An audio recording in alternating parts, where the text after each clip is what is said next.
Bismillahirrahmanirrahim. Assalamualaikum warahmatullahi wabarakatuh. Alhamdulillahirabbil alamin. Alhamdulillahi la haula wala quwwata illa billahil aliyyil azim. Alhamdulillahi hamdan yuwafi ni'amahu wa yukafi mazidah. Ya Rabbana lakal hamd kama yanbaghi li jalali wajhikal karim wa 'azimi sultanik. Subhanaka la nuhsi thana'an kama athnaita 'ala nafsik. Allahumma salli wa sallim 'ala 'abdika wa rasulika Muhammadin wa 'ala alihi wa ashabihi ajma'in, amma ba'd. Ma'asyiral hadirin rahimakumullah. Puja dan puji syukur kehadirat Allah Subhanahu wa Ta'ala. Salawat serta salam semoga selalu tercurahkan kepada beliau Rasulullah Sallallahu Alaihi Wasallam. Sebelum kita melanjutkan bahasan kita yang lalu tentang sirah biografi Nabiullah Ibrahim sebagai contoh keteladanan bagi kita semuanya, kita ada cerita terlebih dahulu mengenai keadaan yang terjadi khususnya di lingkungan kita, yaitu tentang wabah ini. Bapak dan Ibu sekalian, ajal adalah ketentuan Allah Subhanahu wa Ta'ala, ketentuan dari Allah. Tapi yang namanya musibah yang terjadi saat ini, salah satu sebab yang menjadikan akibatnya fatal, yaitu kematian, adalah justru kita menyikapi wabah ini. Itu termasuk menjadi suatu hal, sebab yang menjadikan seseorang yang terkena wabah ini bisa sampai kepada kematian. Salah satunya adalah masalah menyikapinya.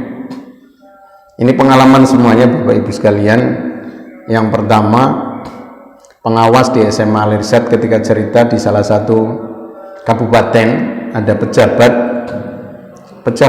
di pemerintahan yang sehat walafiat. Karena di pemerintahan saat itu semua pejabat harus diswab. Dia sehat, ketika diswab ternyata dia positif. Ketika diputuskan positif, dia harus isolasi, langsung mentalnya turun, jarak beberapa hari meninggal dunia. Dan bukan satu orang ternyata yang seperti itu, bukan satu orang. Ini cerita. Tapi yang keduanya, kalau itu cerita, insya Allah betul pengawas yang bawa. Tapi kalau cerita yang kedua ini, saya pengalaman pribadi di bulan November. Jadi sudah, kalau sekarang Juli, November kemarin berarti sudah setengah tahun lebih. Saya swab jarak 1 minggu di Bel. Pak Elmi ya? Iya. Kenapa Bu? Saya dari Puskesmas Klego, Bapak hasil swabnya positif. Saat itu saya masih main badminton sama anak saya kecil umur 9 tahun. Saya masih main badminton di belakang rumah, di dalam rumah. HP saya angkat, oh ya seperti itu Bu ya. Terus saya gimana? Bapak nanti ke Puskesmas Sokorjo, karena Setono ikutnya Sokorjo, nanti diurus obatnya di situ. Jam berapa Bu? Jam 10. Oh ya, terima kasih Bu. Saya letakkan badminton, saya lanjutkan Pak. Badminton saya lanjutkan. Udah, saya santai aja.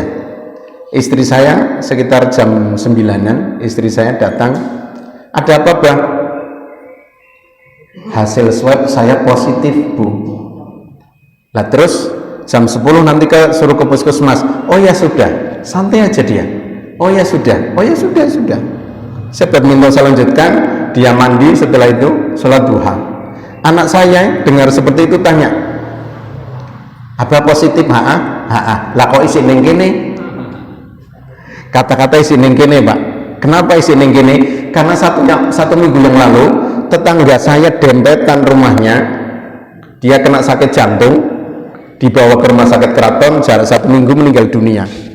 Dikuburkannya di Sapuro. Jadi pengumumannya kena. Jadi anak saya lihat dengan mata kepala sendiri, tetangganya meninggal 1 minggu yang lalu. Jadi pertanyaannya, kok abah masih di sini? Lah terus kok neng di? Dan 1 minggu saya isolasi mandiri, 1 minggu berikutnya saya tibel, karena jarak 1 hari anak dan istri saya suruh swab. Jarak 1 minggu saya masih badminton lagi pak, tibel lagi. Pak Helmi, ya anak bapak positif pak. Anak saya umurnya 9 tahun, anak bapak positif. Oke, istri saya gimana bu? Oh ya sebentar, dicari, positif juga pak. Oh seperti itu bu ya, iya. Badminton saya lanjutkan. Setelah itu istri saya datang lagi. Ada apa pak? Ada apa pak? Bu, jenengan karo adik positif. Berarti kita bertiga positif semuanya. Lawang tutupi kabeh, mangan sing ono neng kulkas. Nek dikirimi ya alhamdulillah dikirimi. Yo mangan apa sing ono neng kulkas. Istri saya nggak mikir macem-macem, tiap hari pekerjaannya ya badminton, makan, baca Quran, baca apa, guyonan tiap, nggak mikir yang aneh-aneh. Kita nggak nyetel televisi pak, meden-medeni, karena sing dadekke meninggal gara-gara dimeden-medeni terus, ambulan jalan dan lain sebagainya. Itu pak ternyata. Jadi apa? Banyak karena dia stres, akhirnya pada seperti itu. Saya masih itu badminton tiap hari sampai selesai, alhamdulillah. Itu salah satunya seperti itu pak. Masalah lah Ustaz, nanti kalau begini itu urusan Allah Subhanahu wa taala. Tapi yang bisa kita lakukan adalah kita menjaga dan menyikapi wabah ini. Betul, saya rasakan. Setelah itu saya lihat video, oh nggak usah ngurusin gini, makan dan lain sebagainya. Wes tak lakoni kan. Seperti itu saya udah pengalaman seperti itu. Itu Bapak Ibu sekalian, sampai akhirnya saya dipanggil ke puskesmas, dikasih surat bebas. Jarak 1 minggu istri dan anak saya dikasih surat bebas. Nah pertanyaannya, suruh apa namanya, suntik ya apa nih, vaksin pora. Nah itu masih ikhtilaf ulama Pak, vaksin itu. Jadi ada yang mengatakan yang sudah nggak usah, yang sudah pernah positif nggak usah. Ada yang mengatakan yang sudah pernah positif kalau sudah 3 bulan ya nanti harus vaksin. Nah itu masih ikhtilaf. Saya nggak tahu itu keputusannya gimana, tapi sampai sekarang saya belum vaksin. Itu Bapak Ibu sekalian, itu pengalaman. Sebenarnya yang katanya rentan itu yang usianya usia lanjut. Yang saya lihat jenengan termasuk saya 51 Pak. Saya 51 termasuk usia lanjut juga. Ternyata saya pakai untuk badminton. Kalau teman-teman saya pada ngebel, Pak Helmi jadi positif kok. Iya, rasanya beri Pak, rasanya ngelih terus. Kepala SMP Alirsyad takut, rasanya ngelih terus. Nah terus pinginnya apa Pak? Tak sebutkan makanannya Pak, dikirim. Saya rarang dino kepala sekolah SD Alirsyad, Kang, jari ini positif, rasanya beri ngelih. Jam 4:30, nah pengen makannya apa? Aku pengennya sate. Jam setengah 5 sore, baratus dikirim sate karo gulai si anget Pak, free. Ternyata isolasi mandiri nikmat wes pokoknya. Niku Bapak Ibu sekalian, bagaimana menyikapinya. Bapak dan Ibu sekalian, itu pendahuluan aja, mengingatkan kita dan jenengan semuanya. Kemarin kita membahas tentang bagaimana Allah Subhanahu wa taala mencontohkan sebuah keluarga dengan ketaatan yang tanpa batas. Sehingga dilahirkan seorang laki-laki dengan ketaatan yang tanpa batas. Siapa laki-laki ini? Rasulullah Shallallahu Alaihi Wasallam, dari nasab yang mempunyai ketaatan kepada Allah Subhanahu Wa Taala yang tidak ada tandingannya. Nabi Ibrahim dengan ketaatannya melahirkan Ismail. Dari Nabi Ibrahim, istrinya namanya Hajar dengan ketaatan yang super. Kemarin biar nyambung ini, tema hari ini biar nyambung dengan yang kemarin, saya ingatkan kembali bagaimana ketika Hajar ditinggal oleh Nabi Ibrahim di sebuah lembah yang tidak ada apa-apanya, nggak ada tanam-tanaman, nggak ada apa-apanya, ditinggal begitu saja dengan makanan dan minuman yang sangat terbatas, ditinggal begitu saja. Hajar mengikuti dari belakang dan mengatakan, "Aina tadhhab ya Ibrahim? Kamu mau kemana? Kamu tinggalkan saya dan anak kamu yang masih menyusu ini." Nabi Ibrahim nggak nengok sama sekali, nggak nengok sama sekali. Berkali-kali Hajar mengatakan seperti itu. Baru setelah itu Hajar tahu bahwa ini yang perintah Allah ini. Makanya Hajar bertanya kepada Nabiullah Ibrahim, "Allahu amaraka bihadza?" Apakah Allah yang memerintahkan ini? Baru Nabi Ibrahim nengok kepada Hajar, jawabnya ya, singkat padat jelas, ya. Setelah itu jalan lagi. Baru setelah itu Hajar kembali. Kalau begitu Allah tidak bakalan menyesengsarakan kita. Apa Pak? Menyesengsarakan. Sebabnya ono wong sing salah pergaulan akhirnya ngomong menyesengsarakan angel. Seperti itu, Hajar mengatakan seperti itu. Berarti apa? Keyakinan terhadap Allah, ketetapan Allah Subhanahu wa Ta'ala melalui suaminya. Hajar sangat taat sekali, mengetahui, ya sudah Ibrahim, kalau kamu mau jalan silahkan, saya sama anak kamu ini di sini akan kita hadapi, tapi yakin Allah tidak dapat menyesengsarakan kita. Akhirnya apa yang terjadi? Nabi Ibrahim jauh, nengok kembali. Ketika nengok, baru berdoa kepada Allah Subhanahu wa Ta'ala, "Inni Rabbi inni askantu min dzurriyyati biwadin ghairi dzi zar'in inda baitikal muharram Rabbana liyuqimus shalah," dan selanjutnya. Ketaatan Hajar. Yang selanjutnya, ketika Nabi Ibrahim datang kembali kepada Nabi Ismail dan Hajar, ketika Ismail mulai tumbuh menjadi anak-anak yang sehat, yang cerdas, tiba-tiba Nabi Ibrahim kembali lagi. Kalau kita bayangin Bapak Ibu sekalian, antara Palestina setelah itu ke Makkah jaraknya sangat jauh. Ini Nabi Ibrahim bolak-baliknya itu naik apa? Grab belum ada, Gojek belum ada, kereta cepat belum ada, pesawat belum ada, semuanya belum ada. Ternyata Pak, di kitab itu, kitab Qisasul Anbiya, dikatakan bahwa Nabi Ibrahim itu naik buruk. Saya baru tahu ternyata yang naik buruk itu Nabi, bukan cuma Rasulullah Shallallahu Alaihi Wasallam saja. Karena jarak Makkah Palestina itu sangat jauh sekali, sangat jauh sekali. Jadi Nabi Ibrahim datang, setelah itu pergi lagi. Pergi kemana? Ke Sarah, ke istri yang pertama, kepada Sarah di situ. Makanya apa? Nabi Ibrahim mempunyai anak Ismail usianya 86, mempunyai anak Ishak. Nabi Ibrahim usianya 99 tahun. Jaraknya 13 tahun. Bolak-balik. Jadi apa? Nanti ketika dengan Sarah ada cerita tersendiri, kepada Nabi Ismail dan Hajar ada cerita tersendiri.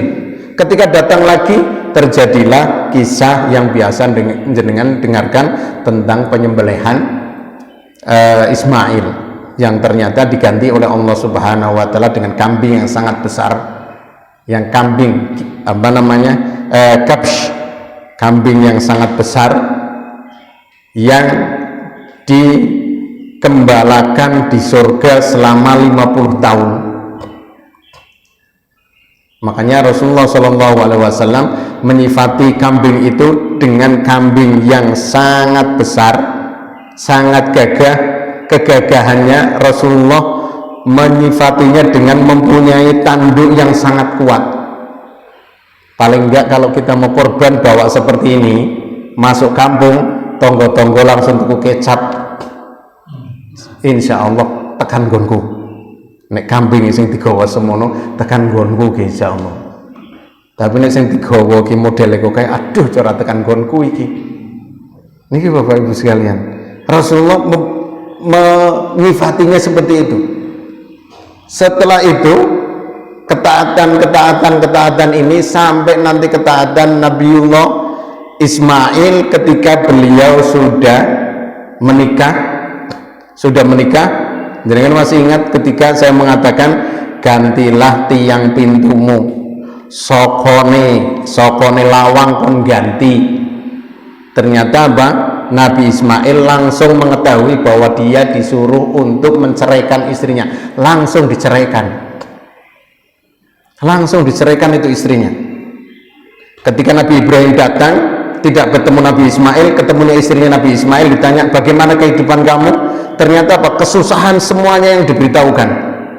Akhirnya kirim salam kepada suami kamu kalau pulang kerja, dan tolong beritahu kusen pintune ganti yo.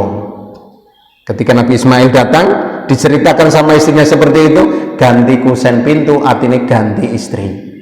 Makanya hati-hati Bu jenengan kalau mertua jenengan datang ngobrol karo garwane jenengan kok cerita kusen pintu, jenengan hati-hati gue. Jenengan cok diganti. Tapi biasanya bapak ora tekan kono gue. Lah wong kusen pintune si apik kok bapak kon ganti ya priye? Kon ganti kusen pintu. Nah, ini si istri kakean ngeluh. Yang keduanya, ketika datang lagi si Nabi Ismail sudah menikah lagi, Nabi Ibrahim datang cerita sama istrinya Nabi Ismail, yang diceritakan semuanya yang baik. Ketika selesai, kirim salam sama suami kamu, kencangkan kusen pintu. Jarine Nabi Ismail ketika diceritain sama istri, sing ngarane kusen pintu ki jenengan Bu ra bakal tak culki. Maka dari sinilah ketaatan ini muncullah seorang dengan ketaatan yang tanpa banding. Siapa? Rasulullah Shallallahu Alaihi Wasallam. Jadi apa? Kalau kita ingin mempunyai anak yang taat, berarti apa? Dimulai dari orang tuanya. Mulai dari orang tuanya. Ojo sampai wong tuane ora taat pingin duwe anak taat. Sebetulnya itu bagus sekali, karena banyak sekali orang tua yang sholat terang genah tapi anak-anaknya subhanallah pinter-pinter. Wong aku duwe kanca Bapak Ibu sekalian, tonggoku posone mbuh, salate mbuh, anake mlebu pesantren kabeh. Anake wedok-wedok dening pesantren. Sampai heran ketemu pirang perkara anake kuwi ning pesantren iso-do kerasan. Subhanallah. Wong tuane aja sampai kowe kaya bapak. Ternyata orang tua enggak nyontoni, subhanallah anake bisa. Apa maneh sing wong tua bisa nyontoni kebaikan. Bapak dan Ibu sekalian, kita lanjutkan. Selanjutnya Allah Subhanahu wa taala mengirim Nabi Ibrahim kepada Ismail. Jadi kalau datang pasti bawa sesuatu. Bukan hadiah, tapi bawa suatu masalah. Ketika datang, ya Ismail, innallaha amaroni bi amrin. Ya Ismail, sesungguhnya Allah Subhanahu wa taala memerintahkanku untuk melakukan sesuatu. Jawab Nabi Ismail tanpa mengetahui perintahnya apa? Fasna' ma amarka bihi rabbuk. Lakukanlah apa yang diperintahkan oleh Tuhanmu. Jawab Nabi Ibrahim, "To'inuni, kamu mau bantu saya?" Jawabnya, "Wa'inuka, saya akan bantu. Nggak tahu nanti perintahnya apa, yang penting oke, lakukan aja." Jadi kalau ada apa-apa siap. Saiki kan kaya gue. Siap bos. Yang mau dilakukan apa? Pokoknya siap. Fa innallaha amarani an abniya hahuna baitan wa asyara ila akmatin murtafi'atin ala ma haulaha faqal fa inda dzalika rafa'a al-qawaid minal bait.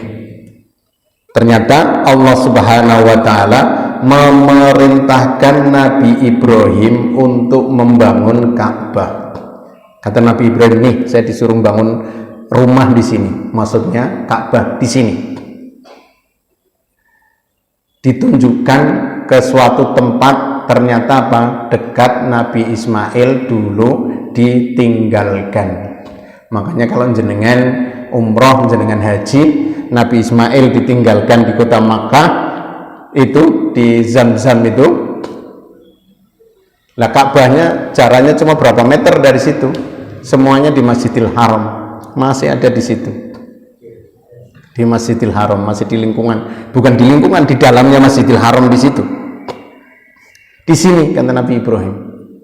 Akhirnya Nabi Ibrahim yang membangun, Nabi Ismail yang membawakan batunya. Bapak dan Ibu sekalian, Ka'bah setelah itu di atasnya di langit itu ke atas itu sama. Ka'bah di sini di atasnya ada juga bait, tempat untuk ibadah para malaikat di sana, tawaf juga. Jadi satu, seumpama ambruk ngamburi Ka'bah, jadi satu, nggak bakalan geser-geser ini, nggak bakalan geser-geser. Ka'bah seperti itu, dibangunnya lonjong. Makanya apa? Ka'bah sekarang itu segi empat, apa itu segi empat apa persegi. Setelah itu ada Hijar Ismailnya. Lah Hijar Ismail itu sebetulnya dalamnya, karena pernah rubuh, pernah kena tofan, pernah kena ini dibangun seperti semula. Setelah itu dibangun lagi seperti ini, dibangun lagi, bolak-balik seperti itu, sampai akhirnya dibangun model seperti ini. Lah terus bangunnya seperti apa? Nabi Ibrahim yang membangun, Nabi Ismail yang membawakan batu. Ketika sudah mulai tinggi membutuhkan benda yang namanya perancah. Jenengan ngerti lah perancah. Ini aku ndongeng karo cah cilik-cilik ra paham, Pak. Perancah ki opo? Bocah saiki butuh ke perancah. Perancah ya penganggone watu. Pakai watu. Lah batu inilah yang dinamakan dengan Maqam Ibrahim. Karena batu ini dekat dengan tembok, karena sing arane perancah kan jelas pedek, nggak bakalan perancah ado. Makanya kadang ada pertanyaan, Ustaz lah, kok Maqam Ibrahim ado di Ka'bah lan terus bangunnya priye? Apa diuncal-uncalke? Enggak, pada zaman Umar bin Khattab diundurkan. Enggak wedine ngan wong tawaf diundurkan. Ternyata saiki bar diundurke justru ning tengah-tengah nek wong tawaf. Umar bin Khattab pada zaman Rasulullah Shallallahu Alaihi Wasallam sering bertanya atau meminta kepada Rasulullah agar Maqam Ibrahim dijadikan sebagai tempat untuk sholat. Akhirnya betul-betul diijabahi oleh Allah Subhanahu wa Ta'ala. Jadilah di situ kita disunahkan untuk sholat 2 rakaat setelah kita tawaf di situ. Tapi kalau memungkinkan, kalau tidak memungkinkan ya jangan sholat di situ. Maksudnya apa? Terlalu penuh, setelah tawaf terus sholat di situ, berarti kita membahayakan diri sendiri. Gara-garanya apa? Bisa keinjak. Apalagi tubuh kita itu kecil, orang sana besar-besar. Kadang kita masih sholat dilangkahi, Pak. Dilangkahi. Kita masih sujud dilangkahi. Bisa dibayangkan Pak, dilangkahi. Pakai top jalabiyah. Awan-awan. Kita dilangkahi sik sujud jago-jago peteng. Ternyata mlebu nang kene wong.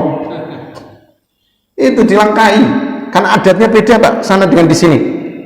Berbeda sekali. Jenengan sholat Jumat soft sampai bawah, sampai belakang. Ternyata apa? Soft kedua dan ketiga ada yang kosong. Kalau orang Indonesia yang datang telat nggak berani itu maju ke soft itu. Kalau di sana dengan santainya, kadang anak kecil dengan santainya pegang kepala orang sini, pegang kepala orang sini, terus melangkah jelong mengarep. Dan neneng kene ya diamuk Pak, kepalane wong tuwa digojeki kaya iki, nggo gawe sandaran, nggo gawe melangkah. Itu biasa seperti itu. Orang sana biasa seperti itu. Jadi apa? Ya adatnya beda. Sana jelong tekan ngarep. Nek wong Indonesia suka ning pojok, apa meneh ning pojok ning tiang ana kipas angine. Wes khotibnya mulai alhamdulillah, mulai doa bismika Allahumma ahya wa bismika amut. Niku kok gue ngono wis geger. Salat Jumat orang nganggo khotbah. Oh nganggo khotbah priye kowe turu di awal. Alah, gue wong aneh. Nah, itu Bapak Ibu sekalian, akhirnya jadilah Ka'bah. Setelah jadi Ka'bah seperti ini, Allah Subhanahu wa taala memerintahkan Nabi Ibrahim untuk mengumumkan pelaksanaan ibadah haji. Wa adzin fin nasi bil haji ya'tuka rijalan, jalan kaki, wa ala kulli dhamirin, naik unta, ya'tina min kulli fajjin amiq, dari berbagai macam penjuru datang semua. Sekarang 2 hari lagi nih Pak, nggak tahu Indonesia situ mangkat berapa Ustaz? Indonesia harus yang mangkat berapa?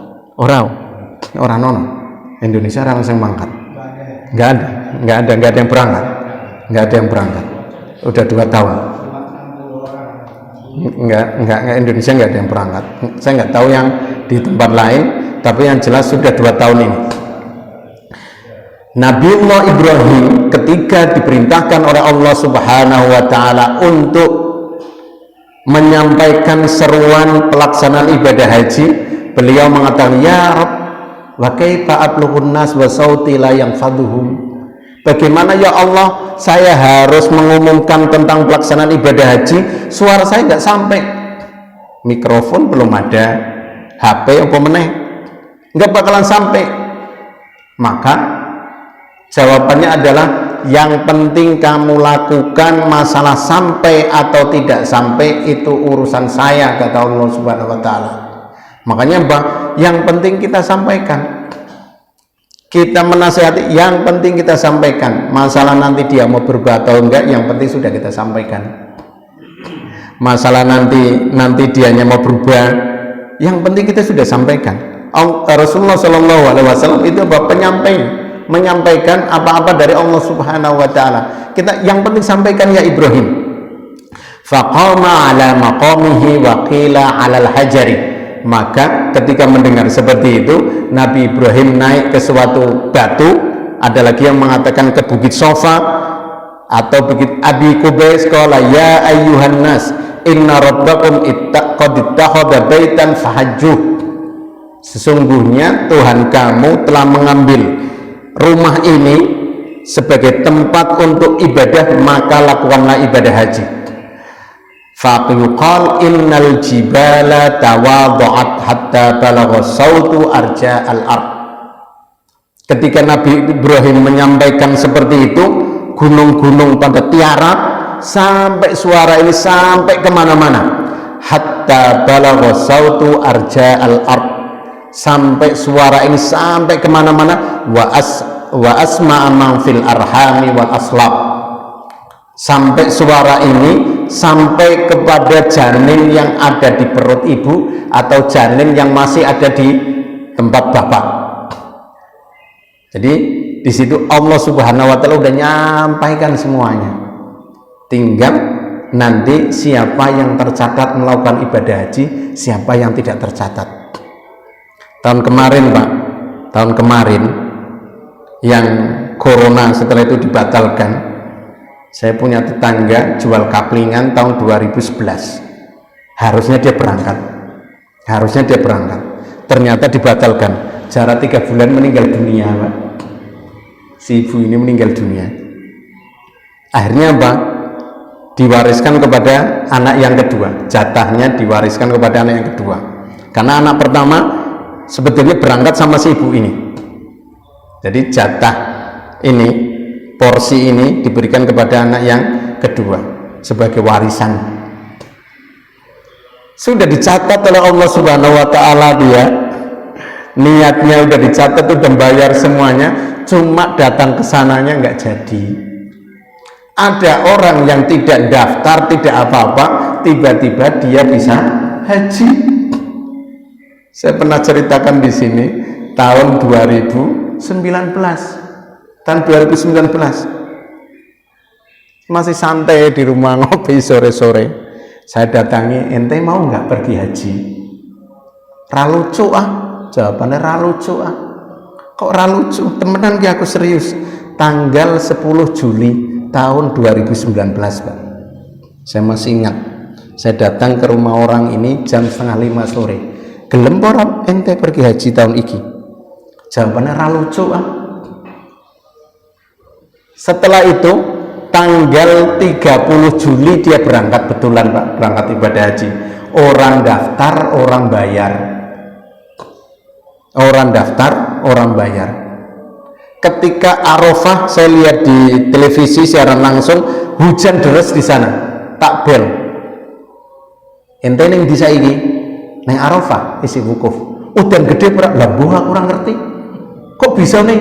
Lah ente ora ning kowe, aku ning jero gedung. Jamaah haji tunggal ning do kudanan ning jero gedung. Asalnya apa? Undangan dari kerajaan Arab Saudi. Undangan Pak dari kerajaan Arab Saudi. Ini orang nggak ada mimpi sama sekali untuk pergi haji. Usianya sudah 58 tahun. Tiba-tiba tak parani. Karena apa? Saya yang disuruh untuk menunjuk seseorang untuk berangkat haji. Sopo sing ngongkon aku? Almarhum Dr. Bashir. Almarhum Dr. Bashir, Ustadz, ono jatah lu mau kaji ke Ustadz siji, terserah ente Pak weke sopo. Nah tak weke kuwi,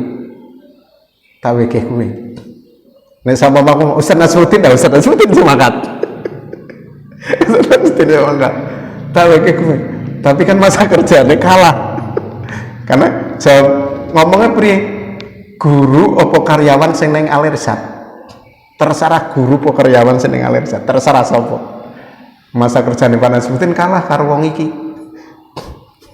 Wong iki masa kerjanya 38 tahun Pak ning Alirsa. Tak omongin ente mau kaji saiki ora percaya. Sing teko sapa? Sing teko aku. Coba nek sing teko ki wali kota mesti percaya. Sing teko aku ora percaya. Mangkat bener Pak. Ning kono cuma 13 dina nek ora salah. Nglempar jumrah ya ora antri. Tawaf ya ora antri karena undangan dari raja. Subhanallah. Ini Bapak Ibu sekalian, ketika Allah Subhanahu wa taala sudah mencatat berangkat ya berangkat ya. Seperti tadi yang pertama, ketika Allah cuma mencatat niat dan keinginannya, dicatat dia, tapi tidak berangkat ke sana. Tidak berangkat ke sana. Ada juga yang dicatat berangkat ke sana, turun dari pesawat, langsung masuk rumah sakit sampai balik. Keluar berangkat dari rumah sehat walafiat, keluar dari rumah sakit langsung dibawa pakai tandu masuk ambulan, masuk rumah sakit. Ketika mau pulang dijemput dari rumah sakit balik. Ada yang seperti itu. Nggak tahu rahasia Allah Subhanahu wa taala seperti apa. Itu Bapak Ibu sekalian.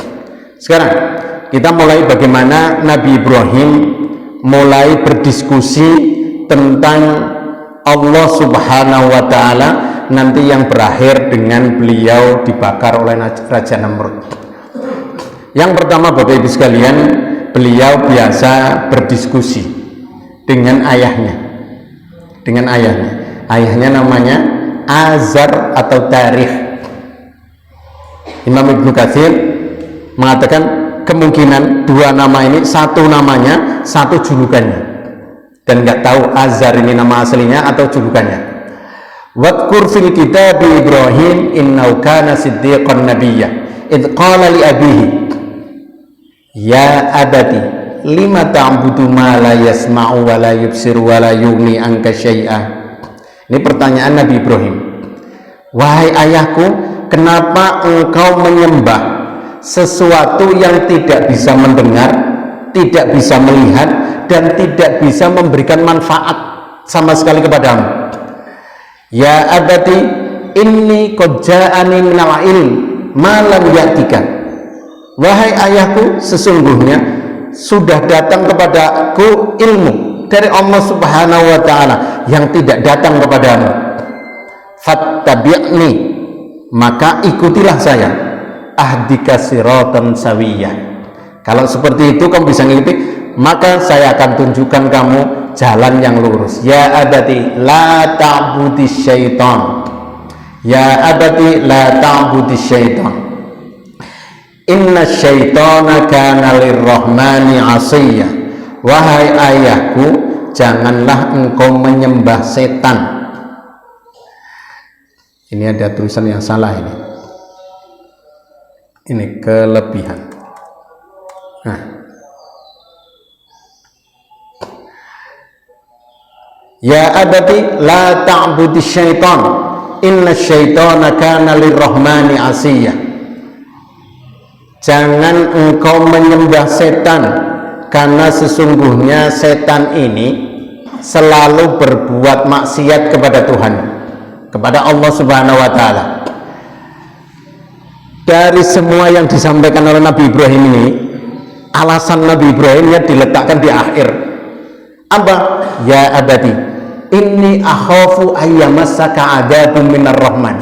Jadi ketika beliau berdebat, berdiskusi dengan ayahnya tentang tauhid ketuhanan ini, menasehati orang tuanya untuk meninggalkan menyembah berhala, Nabi Ibrahim itu alasannya apa? Inni akhafu ayyamassaka adzabun minar rahman. Sesungguhnya saya takut nanti engkau kena azab dari Allah Subhanahu wa ta'ala. Yang saya inginkan itu. Jadi ini seorang anak yang peduli kepada ayahnya, tapi ayahnya angel dikandani. Jawabannya apa? Jawaban ketika dinasihati seperti ini. Qal araghibun anta an alihati ya Ibrahim. Ya Ibrahim, apakah engkau benci terhadap Tuhanku? Fa illam tantahi la arjumannaka wahjurni maliyah. Wes mandek rasa ngomongi kuwe maneh. Nek kuwe sik ngomongi meneh tak lempari watu. Wahjurni maliyah. Sana pergi. Enggak usah nongol lagi, kamu sana pergi. Ini orang tua dinasehati sama anaknya. Seperti ini.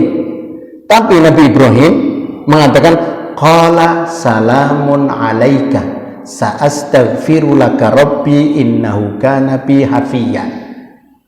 Nabi Ibrahim sudah diusir seperti itu, diancam mau dilempari batu, beliau masih mengatakan salamun alaika. Mudah-mudahan wahai ayahku, engkau mendapatkan keselamatan dari Allah Subhanahu wa ta'ala. Terus apa? Sa'astaghfiru laka, saya akan memintakan ampun kepadamu. Tapi ternyata nanti kan Nabi Ibrahim angkat tangan ini. Ketika orang tuanya sudah ditinggalkan. Wa a'tazilukum wa ma tad'una min dunillah. Dan saya akan melepaskan kamu dari apa yang kamu sembah selain Allah Subhanahu wa ta'ala. Wa ad'u rabbi asa alla akuna bi du'ai rabbi syaqiyya. Ini ada di surat Maryam. Perdebatan seperti itu. Apa yang terjadi? Yang terjadi ternyata ayahnya tidak mau. Nabi Ibrahimnya diusir. Nanti perdebatan ini kembali lagi dengan masyarakat. Bapak dan Ibu sekalian, suatu ketika jadi di zaman itu Di zaman itu orang-orang ini secara umum menyembah berhala. Secara umum menyembah berhala. Nabi Ibrahim pernah mengatakan seperti ini. Yang di sini menyembah Allah itu cuma saya sama kamu. Kamu ini siapa? Kamu ini Sarah. Yang menyembah Allah itu saya sama kamu. Berdua toh. Lainnya nyembah berhala semuanya. Ini orang-orang saat itu. Apa yang terjadi? Ketika menyembah berhala seperti itu semuanya, Nabi Ibrahim suatu ketika diajak untuk mengikuti pesta di suatu daerah. Beliau diajak ke sana, tapi dia tidak mau. Alasannya, jadi gini, Nabi Ibrahim itu, Rasulullah pernah mengatakan Nabi Ibrahim itu pernah berbohong. Gara-garanya itu. Jadi ketika mau diajak untuk pesta yang seperti itu, Nabi Ibrahim jawabnya, ini saking, saya masih sakit, maaf saya enggak ini. Saya enggak mau ngikuti seperti itu. Ini saking. Tapi ketika ditinggalkan orang berangkat semuanya, Nabi Ibrahim di surat Al-Anbiya ini yang atas ini, wa tallahi la'akidanna asnamakum ba'da an tuwallu mudbirin. Ketika mereka meninggalkan pada pesta semuanya, Nabi Ibrahim ini mengatakan yang ini Bapak Ibu, yang di atas itu. Surat Anbiya ayat 57. Demi Allah, saya akan melakukan tipu daya kepada berhala-berhala kamu setelah kamu berangkat semuanya. Ini perkataan Nabi Ibrahim ini dikatakan ternyata bukan perkataan yang cuma di dalam hati, tapi apa disampaikan. Kadang main televisi kan kayak gue, sinetron apa anteng terus suara hatinya kita bisa dengarkan. Kan kadang-kadang kayak gue, tapi ini enggak. Apa? Nabi Ibrahimnya mengatakan sehingga ada orang yang dengar. Maka ketika Nabi Ibrahim menghancurkan berhalanya, terus ditanya siapa yang mengatakan, siapa yang melakukan, ada orang yang mengatakan sami'na fatan yadkuruhum yuqalu lahu Ibrahim. Kenapa? Nabi Ibrahim pernah celetuk, awas nek do mangat kabeh tak hancur ke konone, ada mongke, sehingga ada yang dengar. Ketika iki berangkat temenan balik berhalane do hancur, ana wong sing krungu. Apa ya arane skenario dari Allah Subhanahu wa taala, biar nanti kejadiannya seperti itu. Wa tallahi la'akidanna asnamakum ba'da an tuwallu mudbirin. Orangnya pergi semuanya, Nabi Ibrahim ditinggal termasuk ayahnya itu berangkat ke sana semuanya.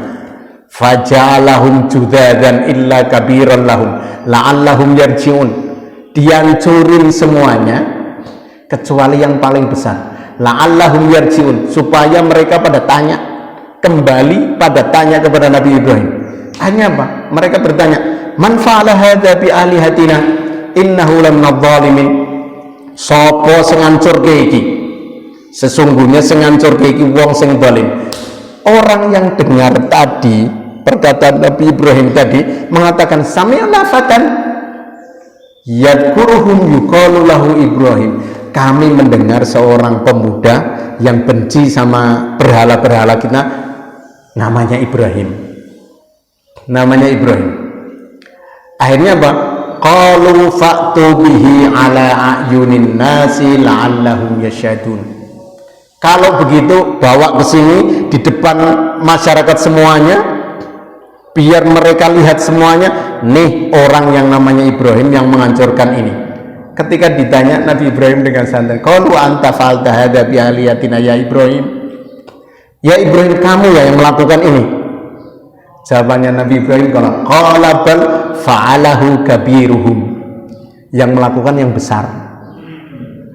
Hadza fas'aluhum in kanu yantiqun. Coba tanya kalau dia bisa ngomong. Jadi selalu ngajak untuk berdiskusi Nabi Ibrahim. Jadi ada diskusi di situ tentang ketuhanan. Ini yang lakukan. Coba kamu tanya kalau dia jawab. Coba kalau kamu tanya, kalau dia jawab.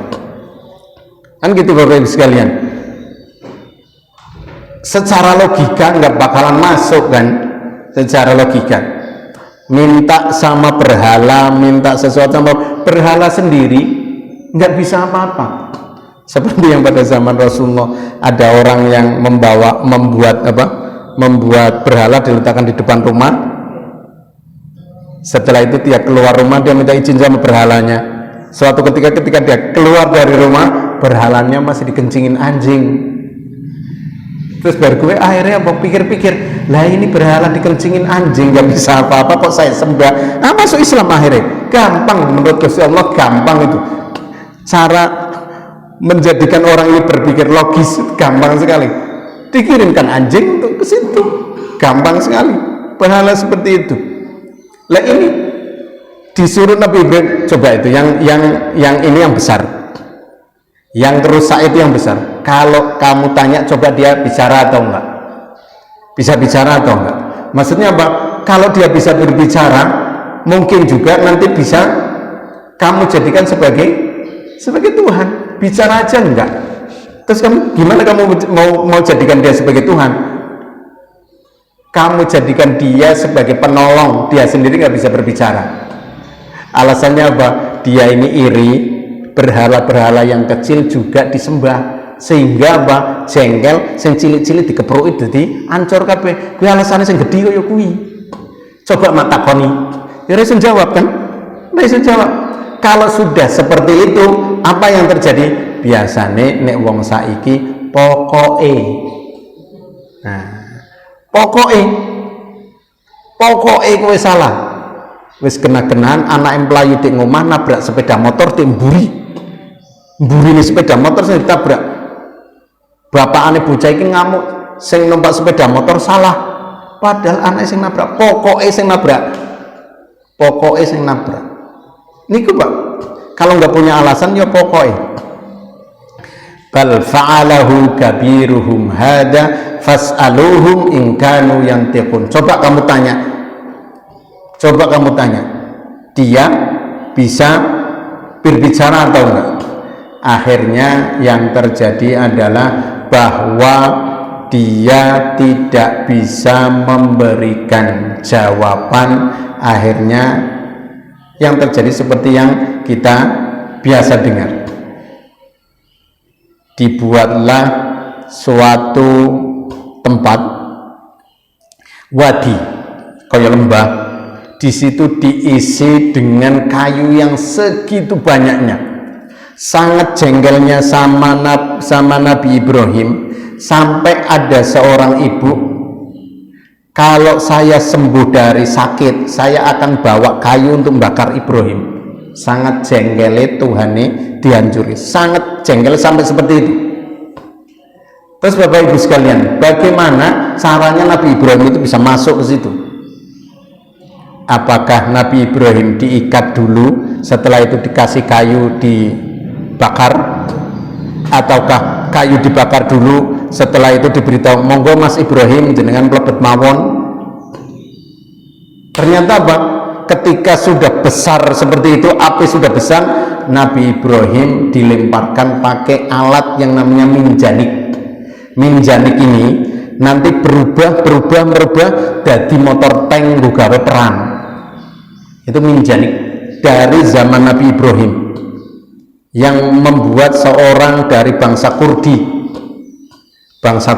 namanya Uzan. Ini membuat minjanik. Minjanik itu seperti apa Bapak Ibu sekalian? Alat pakai kayu semuanya, terus begini, pakai karet, orang diletakkan di sini. Nanti kalau sininya dilepas, lempar ini mabur orangnya. Api yang sangat segitu besarnya, Nabi Ibrahim dilempar dari jauh. Kata malaikat Jibril, ya Ibrahim, butuh bantuan orang? Dan Nabi Ibrahim, minta kamu? Enggak, saya enggak mau minta kamu. Katanya malaikat yang nurunkan hujan, saya nunggu perintah dari Allah Subhanahu wa Ta'ala untuk mematikan ini dengan cara menurunkan hujan. Ternyata apa? si malaikat ini tidak kunjung mendapatkan perintah dari Allah Subhanahu wa taala untuk menurunkan hujan, tapi Allah Subhanahu wa taala justru memerintahkan kepada api ini, kulna ya narukuni bardan wa salaman, wahai api jadilah kamu bardan. Bard itu artinya dingin, salaman dia memberikan keselamatan ala Ibrahim. Menurut Ibnu Abbas mengatakan, nek Allah Subhanahu wa taala menyatakan ya narukuni bardan ala Ibrahim, maka Nabi Ibrahim ning jerone api mati katisen. Asalnya beri perintah Allah Subhanahu wa taala kepada api itu suruh menjadi dingin, akhirnya apa? Nabi Ibrahim bisa katisen menjero, tapi apa? Bardan wasalaman, bukan cuma dingin tapi memberikan keselamatan. Akhirnya Nabi Ibrahim dilempar ke situ sampai 40 sampai 50 hari di dalam. Kira-kira nek lopes mateng berapa kali? Lopes seminggu. 40 diriwayatkan di situ 40 sampai 50 hari. Merong bulan Pak Ninjero. Terus ngapain? Nah ditakut ngapain? Saya nggak tahu jawabannya karena saya cari-cari di situ nggak ada. Tapi cara ini di situ Nabi Ibrahim mengatakan kehidupan saya paling enak ketika saya masih dibakar. Aneh kan? Ketika masih dibakar. Beliau doa-doanya ini, la ilaha illa anta subhanak Rabbul alamin lakal hamd wa lakal mulk la syarika lak.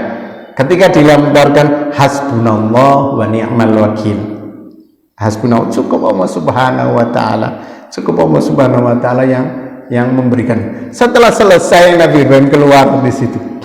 Bapak dan Ibu sekalian, ini semuanya karena ketaatan kepada Allah Subhanahu wa taala, memberikan kepada kita suatu bentuk contoh hidup bagi kita yang mau mendengarkan atau mencari tentang biografi Nabi atau Rasul atau para sahabat Rasulullah Shallallahu Alaihi Wasallam. Untuk apa? Untuk contoh kita dalam kehidupan sehari-hari. Bapak dan Ibu sekalian, ini ada satu ini biar selesai.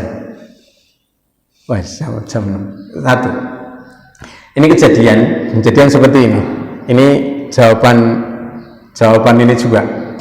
Aku WA-an kalau Ustaz Nasruddin ning kene Ustaz. Jadi seperti ini. Rasulullah pernah mengatakan seperti ini. Nabi Ibrahim pernah berbohong 3 kali. Yang pertama, salasa kadzabat tintan minhunna fi dzatillah azza wajal inni saqim bal fa'alahu kabiruhum. Nabi Ibrahim pernah diajak terus alasannya loro. Sing nomor loro nih mengatakan nih sing gede sing lakoni. Sing nomor 3 nih dia pernah berjalan dengan istrinya yang bernama Sarah atau Saroh ke suatu daerah yang rajanya sangat brutal. Sarah ini orang yang sangat cantik sekali. Ketika dia berjalan di situ, punggawa raja ini ngomong sama raja, ada orang bawa perempuan cantik sekali. Si raja mengatakan bawa sini. Ketika dibawa Nabi Ibrahim masuk duluan. Itu siapa? Jawab Nabi Ibrahim apa? Itu saudara perempuan saya. Padahal Sarah istrinya. Itu saudara perempuan saya. Setelah keluar, Nabi Ibrahim ngomong sama Sarah, Nek, kalau nanti kamu masuk ketemu sama raja, saya ngomongnya kamu saudara perempuan saya. Kamu saudara perempuan saya. Jangan ngomong kamu istri saya. Lah itu kata Rasulullah itu termasuk bohong tuh. Karena apa? Urusannya nyawa.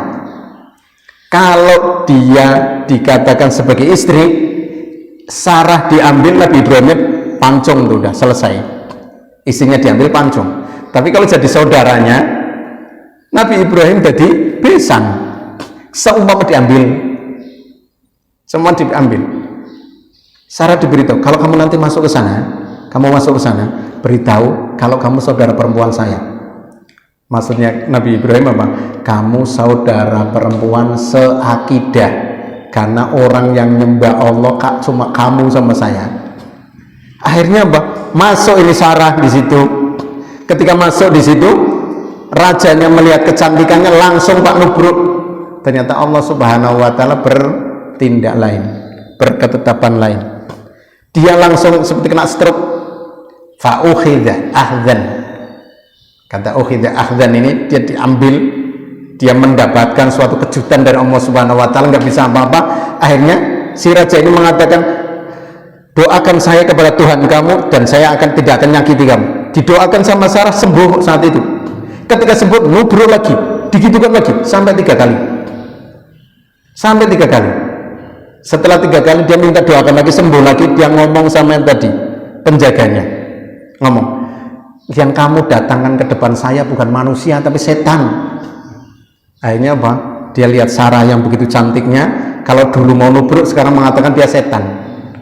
Akhirnya Sarah keluar, diberikan Hajar untuk membantu Sarah ini. Ini saya sebutin, saya ketemunya ini hadis riwayat Bukhari. Saya cari-cari, akhirnya ketemunya ini. Akhirnya ketemu sama Nabi Ibrahim, diceritakan semuanya. Akhirnya dibawalah Hajar sampai nanti Hajar menikah dengan Nabiullah Ibrahim, sampai nanti ke bawahnya nasabnya adalah Rasulullah Shallallahu Alaihi Wasallam. Demikian Bapak Ibu sekalian, ini episode yang kedua tentang Nabiullah Ibrahim dan yang berkaitan dengan masalah pelaksanaan ibadah haji secara cepat.